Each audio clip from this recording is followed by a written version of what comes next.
د فلپاین امنیتي ځواکونه وایي چې د دغه هیواد په مراوي ښار کې د اسلامي دولت وسلوالې ډلې د جنګیالو سره د جګړې 2 میاشتې پوره شوې.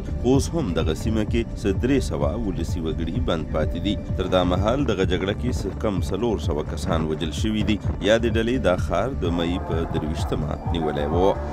نن په بیت المقدس کې مسلمانانو د روژې د میاشتې د جمعة الوداع لمونځ ادا کړو. په دغه موقع ګڼ شمېر مسلمانان، ښځې او نارینه سره د خپلو ماشومانو دغه تاریخي جومات ته ورغلي وو. په بنګلادیش کې د راتلونکي وړوکي اختر لپاره خلکو تیاری نیولې. ښځې، سړي، ځوانان، پیغلې او ماشومان نوې جامې، پیزار او بنګړي اخلي او نکریزې هم لګوي. اټکل دی چې په دغه هیواد کې به د ګل په ورځ اختر اعلان شي.